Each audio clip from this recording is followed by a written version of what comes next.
ஆண்டவராகிய இயேசு கிறிஸ்துவின் நாமத்தில் காலை வாழ்த்துக்கள். இன்றைய மன்னா, தேவன் தெரிந்து கொண்டவர்கள் மேல் குற்றம் சாட்டுகிறவன் யார்? தேவனே அவர்களை நீதிமானாக்குகிறவர். ரோமர் 8:33. இவ்வளோ அருமையான வசனம் இல்லை? இந்த மாதம் முழுவதும் ஆண்டவர் தெரிந்து கொண்டவர்களை குறித்து நாம் பார்த்தோம். தெரிந்து கொண்டு எதற்காக தெரிந்து கொண்டார், தெரிந்து கொண்டு என்ன அவர்களை குறித்து என்ன சொல்கிறார் என்றெல்லாம் சொல்லி பல கோணங்களிலே நாம் இந்த மாதம் முழுதும் தியானித்தோம். இந்த மாதத்தின் கடைசி நாளாகிய இன்றைய நாளில் கூட எவ்வளோ அருமையான வசனம், இன்னும் நிறைய இருக்குது தெரிந்து கொள்வதில் பற்றி. ஆனால் மாதம் முடிஞ்சிருச்சு. அதனால் இன்றைக்கு இந்த காரியத்தோடு நாம் நிறைவு செய்யலாம். தேவன் தெரிந்து கொண்டவர்கள் மேல் குற்றம் சாட்டுகிறவர் யார்? தேவனே அவர்களை நீதிமான்களாக்குகிறவர் அப்படின்னு சொல்லப்படுது. பார்த்தீங்களா? தேவன் நம்மோடு கூட இருக்கிறாரு. ஆண்டவர் நம்மளை தெரிஞ்சு கொள்ளும்போது நம்மளுக்கு விரோதமாக யார் எழும்ப முடியும், யார் நமக்கு விரோதமாக பேச முடியும், யார் குற்றம் சாட்ட முடியும் என்று சொல்லி அதில் கேள்வியோடு கூட. ஆனால் ஆண்டவர் தான் அவர்களை நீதிமான்களாக்கி இருக்கிறார். அதனால் நம்ம கவலைப்படவே வேண்டியதில்லை. நம்மளில் ஏதாவது குறைவு இருந்துச்சுன்னா ஆண்டவர் பார்த்துக்குவார தவிர அவர் ஒரு நாளும் மற்றவர்கள் நம்மீது குற்றம் சாட்டுவதற்கு விடமாட்டார். குற்றம் சாட்டுகிறவர்கள் ஒன்றுமில்லாமல் இல்பொருளாவார்கள். நிறைய காரியத்தில் என்னுடைய வாழ்க்கையில் நான் நிறைய பார்த்துருக்கேன். பாருங்கள், இவைகளை 31ஆம் வசனம் பாருங்கள். இவைகளை குறித்து நாம் என்ன சொல்லுவோம்? தேவன் நம்முடைய பட்சத்தில் இருந்தால் நமக்கு விரோதமாய் இருப்பவன் யார் அப்படின்னு 31ஆம் வசனத்தில் சொல்லப்படுது. பாருங்கள், இங்கே தேவ மனுஷனாகிய மோசேக்கு விரோதமாக சொந்த சகோதரனும் சொந்த சகோதரியும் முறுமுறுக்கிறாங்க. என்ன முறுமுறுக்கிறாங்க? அவங்க எத்தியோப்பிய ஸ்திரீயை அவர் திருமணம் பண்ணியிருக்கிறாருன்னு சொல்லிட்டு அந்த ஸ்திரீயின் நிமித்தமாய் மோசேக்கு விரோதமாய் அவங்க பேசுகிறாங்க. கர்த்தர் மோசையை கொண்டு மாத்திரமா பேசினார், எங்களை கொண்டு அவர் பேசினது இல்லையா அப்படின்னு சொல்லி சொந்த சகோதரனுக்கு விரோதமாக அப்படி கேட்குறார். இன்றைக்கு சொந்தங்கள் தான், சொந்த சகோதர சகோதரிகள் தான் நமக்கு விரோதமாக எழும்புகிறாங்க. நம்ம பேசாமல் இருக்கிறோம். நம்ம பேசாமல் சரி, பேசுகிறவங்க பேசியிருப்பாங்க. மோசே கேட்டிருப்பார் கட்டாயம். ஆனால் ஒன்றுமே சொல்ல. காரணம், மோசே பூமியில் உள்ள சகல மனிதர்கள் மிகுந்த சாந்த குணம்னு. சரி, நம்ம அக்கா தங்கச்சி தானே, அக்கா தம்பி தானே, பேசிட்டு போகிறாங்கன்னு பேசாமல் தான். ஆனால் ஆண்டவர் அதை கேட்டார். ஆண்டவர் பாருங்கள், கர்த்தர் அதை கேட்டார். எத்தனை அருமையான சத்தியம்! 2ஆம் வசனத்தின் கடைசி பகுதியில் மோசே கேட்டாரோ கேட்கலையோ, கேட்டிருந்தாலும் பேசாமல் வந்துட்டார். அப்போது கர்த்தர் கேட்டு உடனே என்ன சொன்னார்? மோசையானவன் பூமியில் உள்ள சகல மனிதர்களும் மிகுந்த சாந்த குணமுள்ளவனாயிருந்தான்.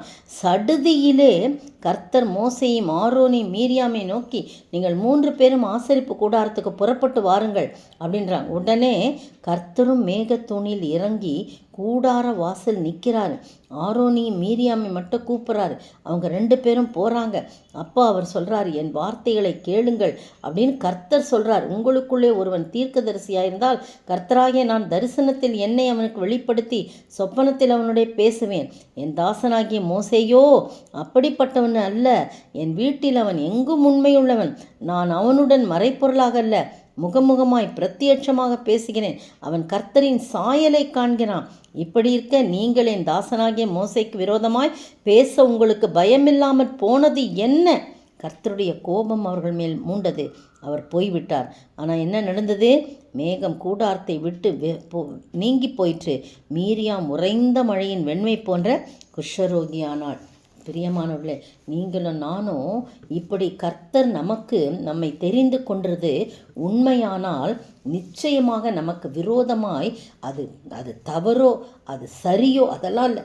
கர்த்தருடைய பிள்ளைகள், கர்த்தரால் தெரிந்து கொள்ளப்பட்ட பிள்ளைகளை குறித்து யாராவது முறுமுறுப்பார்கள், ஏதாவது அவளை குற்றப்படுத்துவார்னு சொன்னால் நிச்சயமாக ஆண்டவர் நமக்காக நீங்கள் சும்மா இருப்பீர், நீங்கள் சும்மா இருங்க அப்படின்னு சொல்கிறார் ஆண்டவர். அதனால் நம்ம எதுவுமே பேச வேண்டியதில்லை.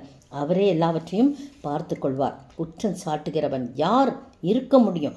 அப்படி குற்றம் சாட்டினா அவங்க தான் ஆக்கினைக்குள்ளாக தீர்க்கிறவன் யார் அப்படின்னு அடுத்த வசனம் சொல்லுது. அவர்களை ஆக்கினைக்குள்ளாக தீர்க்கிறவன் யார்? கிறிஸ்துவே மரித்தவர், அவரே எழுந்தும் இருக்கிறார், அவரே தேவனுடைய வலது பார்சல் இருக்கிறவர், நமக்காக வேண்டுதல் செய்கிறவரும் அவரே என்று சொல்ல எவ்வளோ அருமையான ஆண்டவர் நமக்கு இருக்கும்போது நாம் பயப்பட வேண்டியதில்லை, கவலைப்பட வேண்டியதில்லை. இன்னொரு இடத்துல பார்த்தீங்கன்னா, அதே மோசேக்கும் ஆரோனுக்கு விரோதமாக இந்த கோராகின் கூட்டத்தார் அப்படி அவர்களுக்கு விரோதமாக முறுமுறுக்கிறான். கர்த்தர் அவர்கள் நடுவில் இருக்கிறாரே, இப்போ எப்படி இருக்க கர்த்தருடைய சபைக்கு மேலாக உங்களை ஏன் உயர்த்துகிறீர்கள்? எங்கள் எல்லாரோடையும் தான் கர்த்தர் இருக்கிறார், நீங்கள் ஏன் மிஞ்சி போகிறீங்க? சபையார் எல்லாரும் பரிசுத்தமானவன் தான், கர்த்தர் அவர்கள் நடுவில் இருக்கிறாரு, இப்படி இருக்க கர்த்தருடைய சபைக்கு மேலாக உங்களை ஏன் உயர்த்துகிறீர்கள் என்றார்கள். அப்போ 16 அதிகாரம் 3ஆம் வசனம் 1-3 பாருங்கள். அவ்வளோ பேர் கூட்டமாக கூடிக்கிட்டு 250 பேர்களோடும் கூட மோசேக்கு விரோதமாக எழும்பி இப்படி பேசுகிறாங்க. இஸ்ரவேல் புத்தரின் சபை தலைவர்களும் சங்கத்துக்கு அழைக்கப்பட்டவர்களும் பிரபலமானவர்களுமாகிய 250 பேர்களோடு கூட. பார்த்தீங்களா என்ன நினச்சி தெரியுமா? அவங்க எல்லாரும் பூமி பிளந்தது, பூமி தன் வாயை பிளந்தது. அது பாருங்கள், அதே 16ஆம் அதிகாரத்தில் 32ஆம் வசனம், நிலம் பிளந்தது, பூமி தன் வாயை திறந்து அவர்களையும் அவர்கள் வீடுகளையும் கோராகுக்குரிய எல்லா மனிதர்களையும் அவர்களுக்கு உண்டான சகல பொருளையும் விழுங்கி போட்டது அப்படின்னு சொல்லப்படுது. அதனால் பெரியமானவர்களே, கர்த்தருடைய பிள்ளைகளுக்கு, கர்த்தர் தெரிந்து கொண்டவர்களுக்கு விரோதமாக யாரும் குற்றப்படுத்த முடியாது. அப்படி குற்றப்படுத்தினா அவங்க நிலை நிற்பதில்லை. அது அப்படிப்பட்ட தெரிந்து கொள்ளுதலை நாமும் பெற வேண்டும் என்றால் அதற்கு தகுதியுள்ளவர்களாய் நாம் காணப்பட வேண்டும், நீதிமான்களாய் காணப்பட வேண்டும், பரிசுத்தமாய் காணப்பட வேண்டும். அப்படி இருக்கும்போது கர்த்தர் நமக்காக எல்லா காரியங்களும் செய்து முடிப்பார். அந்த ஆண்டவரை நோக்கி பார்ப்போமா? கர்த்தர் நம் சார்பில் இருக்கும்போது நமக்கு எதிராய் நிற்பவன் யார்?